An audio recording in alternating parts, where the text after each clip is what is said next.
आदरणीय मेरे प्रिय दोस्तों और भक्तों, बाबा शेख फरीद जी के बारे में आपको वृतांत का भाग 2 आपके समक्ष प्रस्तुत कर रहा हूँ। उम्मीद करता हूँ कि बाबा शेख फरीद जी का यह वृतांत आपको पसंद आएगा।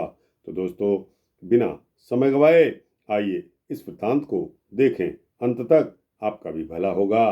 तो दोस्तों, फरीद साहब का पहली बार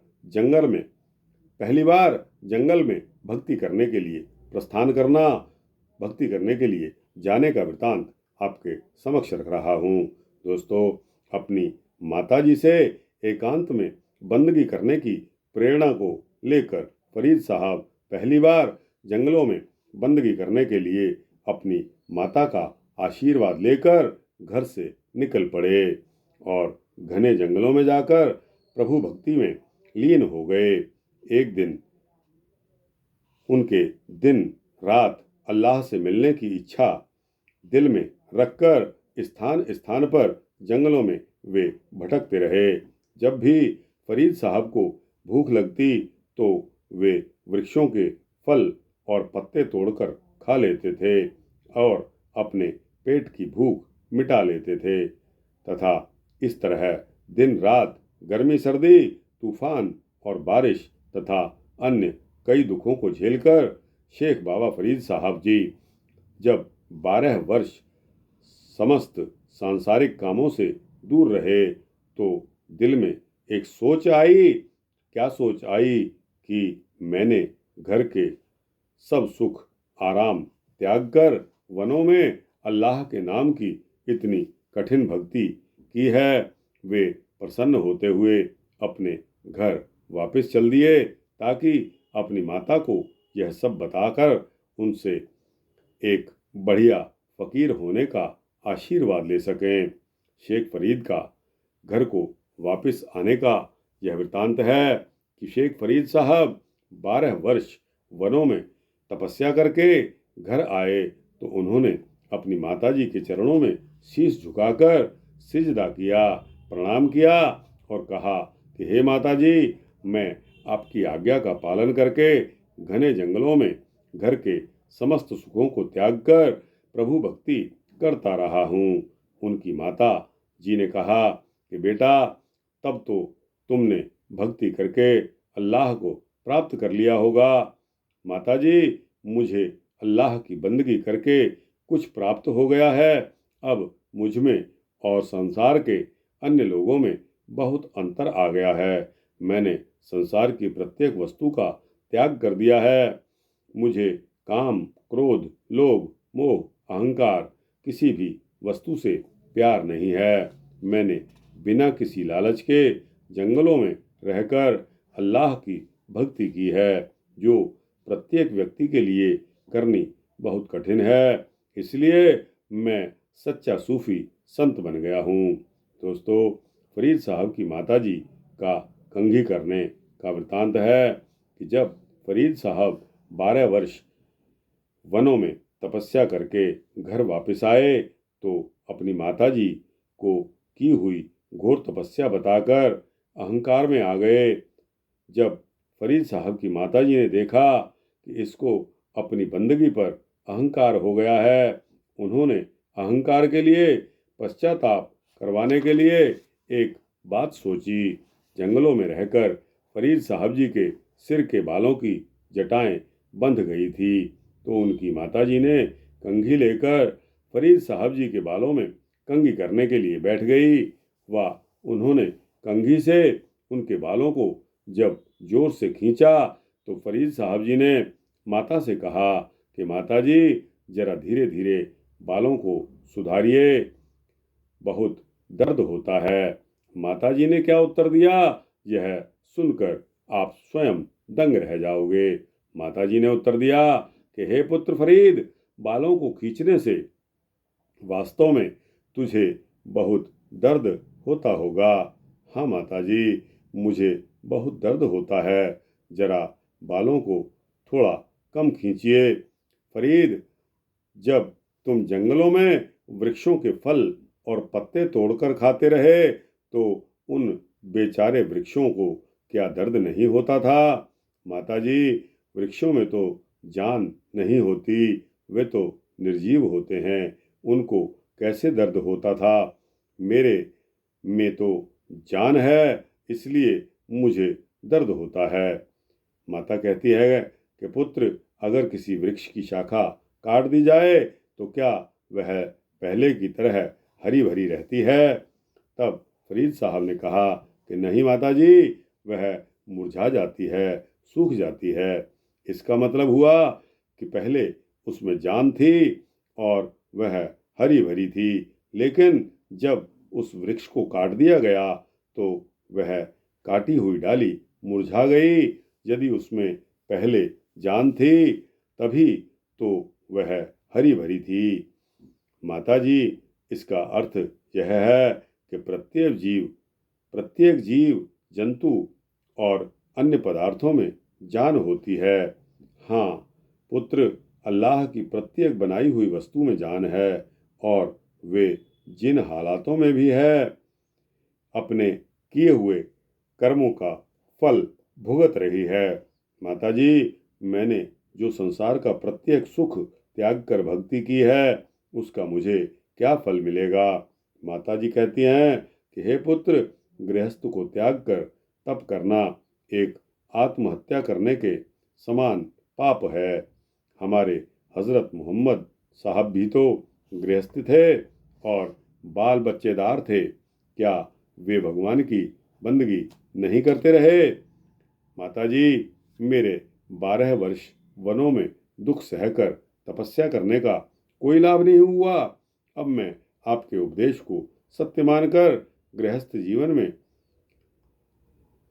जीवन व्यतीत करूंगा और भगवान की भक्ति भी करूंगा।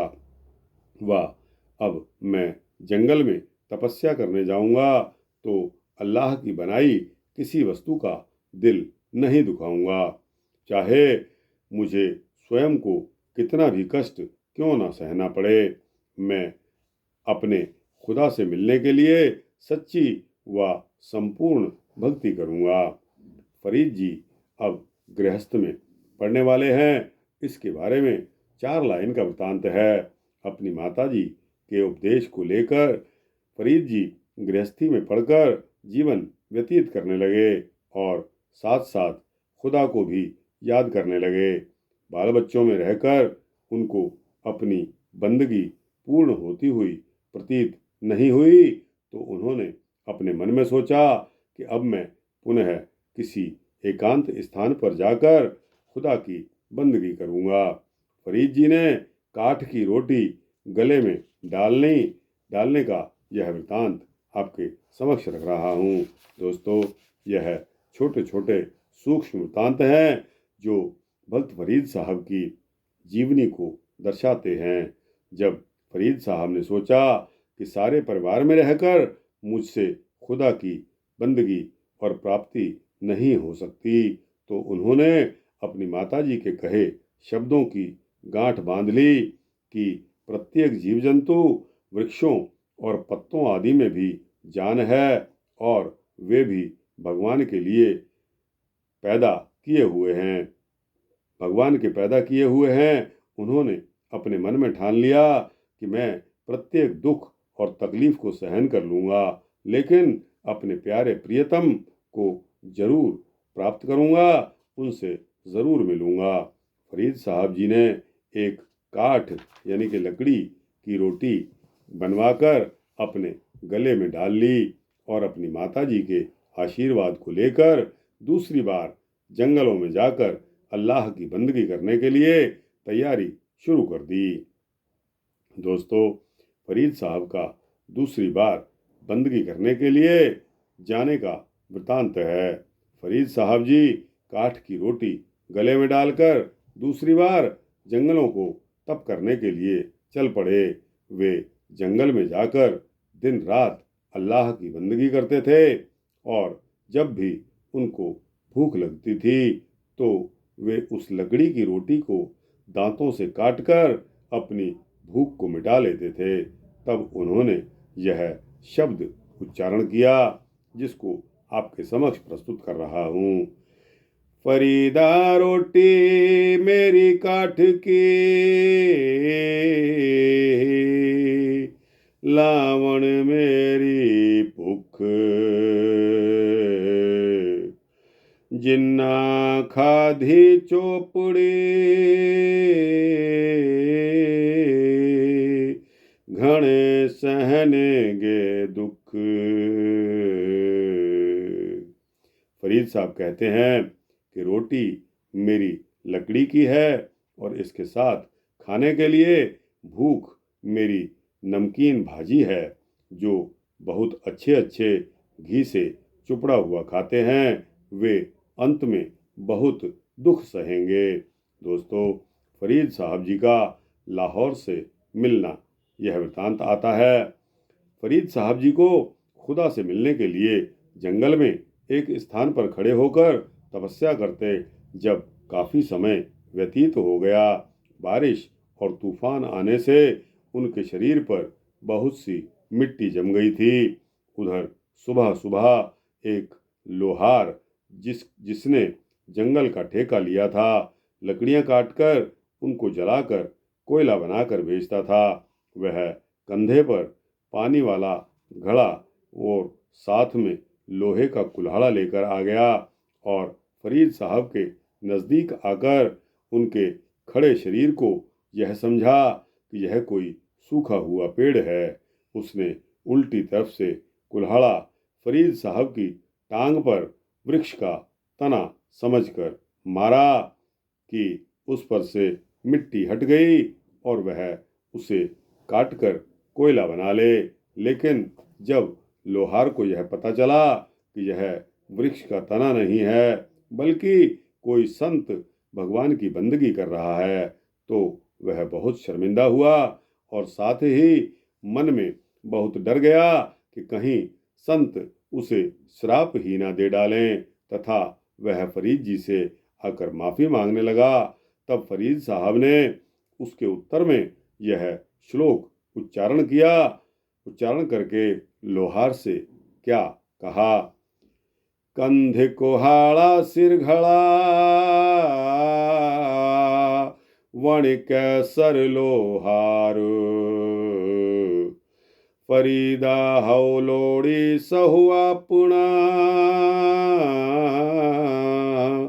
तू लोड़ है अंगियार। फरीद साहब ने लोहार से कहा कि भाई, अगर तुमने भूल से तना समझकर मेरे उल्टी कुल्हाड़ी मारी है, इसके लिए मैंने क्रोध क्या करना है। तुम इतना शर्मिंदा मत हो। अगर तुम सीधी कुल्हाड़ी भी मार देते तो मैंने तब भी बिल्कुल क्रोध नहीं करना था। क्यों? क्योंकि हम दोनों ही घर से कुछ न कुछ ढूंढने के लिए निकले हैं, लेकिन हम दोनों की ढूंढने वाली वस्तु में अंतर है। तुम कंधे पर कुल्हाड़ा और सिर पर पानी वाला घड़ा उठाकर कोयले के लिए घूमते फिर रहे हो और मैं घने जंगल में अपने प्रियतम अपने खुदा को ढूंढता हुआ घूम रहा हूँ। तुम सांसारिक कामों में व्यस्त हो और मैं इस जन्म को सुधारने में व्यस्त हूँ और अगले जन्म यानी कि मरणोपरांत मरने के पश्चात के बारे में सोच रहा हूँ। साथ ही फरीद साहब ने लोहार से कहा कि मैं तो भगवान की इच्छा से प्रत्येक पल गुजार रहा हूँ। जैसे फरीदा साहिब दी कर चाकरी, दिल दी लाहे भरांद, दरवेसानो लोड़िए, रुखा दी जीरांद। फरीद साहब अपने दिल को समझा रहे हैं कि हे फरीद, तुम भगवान की नौकरी करते जाओ और अपने मन के सभी भ्रमों को दूर कर दो। यदि तुम अपने मन को फकीर समझते हो तो बहुत बड़े फैसले की आवश्यकता है। जैसे एक वृक्ष कैसे अटल खड़ा है, उस भगवान का पैदा किया इंसान तेरे साथ जो चाहे कर जाए, कुल्हाड़े मारे या तेरे शरीर के साथ जो भी करे, तुम अपनी बंदगी करने में व्यस्त रहो। दोस्तों, इसके पश्चात आता है फरीद साहब के शरीर में कौओं द्वारा चोंचे मारकर मांस को उतारना। दोस्तों, जब फरीद साहब भूखे रहकर प्रभु बंदगी में लीन हो गए तो उनका शरीर बहुत ही दुर्बल हो गया। उनका सारा मांस सूख गया। धूप तथा लू से शरीर की चमड़ी सूखकर काली पड़ गई, जैसे शरीर हड्डियों का पिंजर सा रह गया हो। फरीद साहब ने तब भी अपने शरीर की ओर तनिक भी ध्यान नहीं दिया और इस श्लोक का उच्चारण किया। जो बन जादे न डरा, जे सह प्रीत न जाए, फरीदा कित्ती जो बन प्रीति बिन, सुख गए कुमलाए।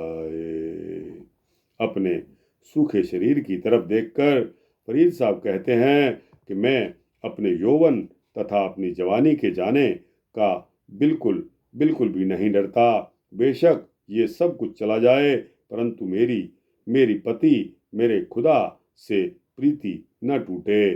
पहले भी मेरे देखते कई यौवन प्रभु की प्रीति के बिना सूख कर कुमला कर चले गए।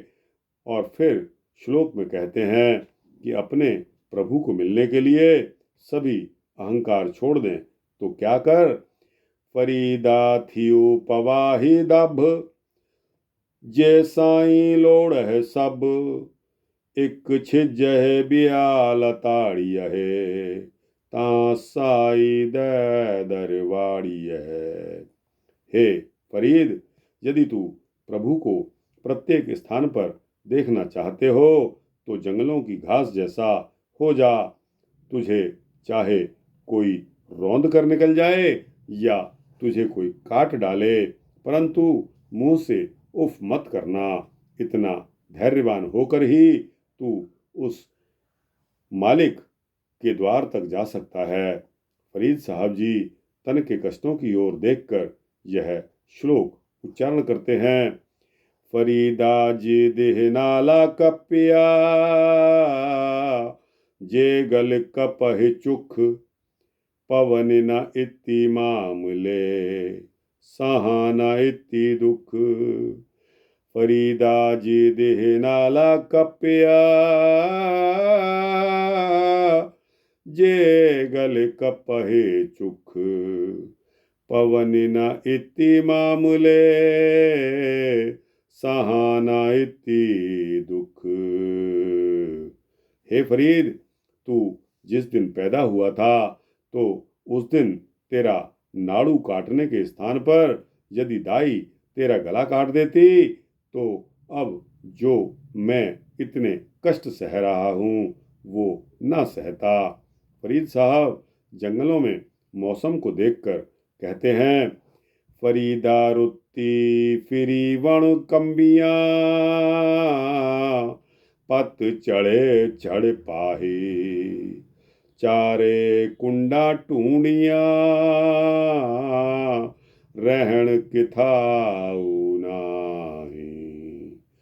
फरीदा रुत्ती फिरी वण कंबिया,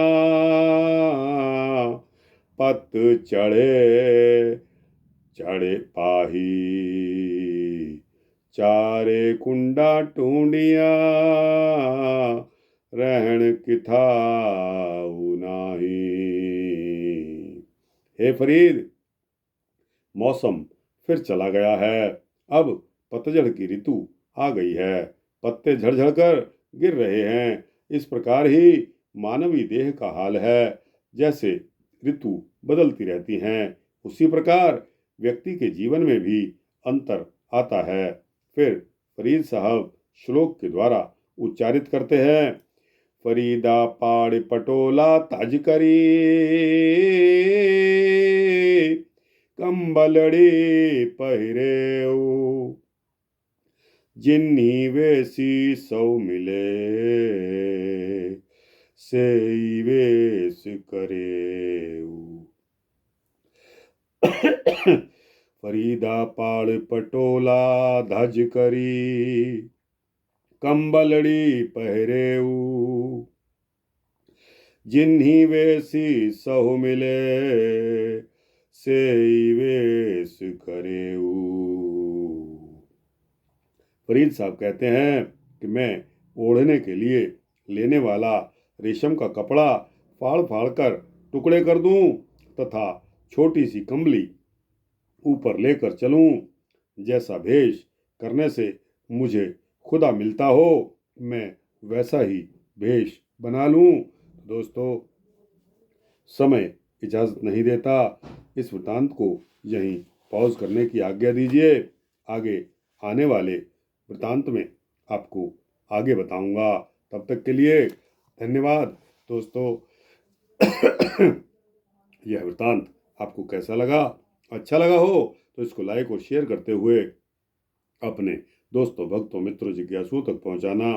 कमेंट सेक्शन में अपनी राय देना। इस चैनल को सब्सक्राइब कर देंगे तो आपको इसी तरह के सूक्ष्म भक्ति वृत्तांत मिलते रहेंगे। जय फरीद साहब, जय अल्लाह, जय ईश्वर।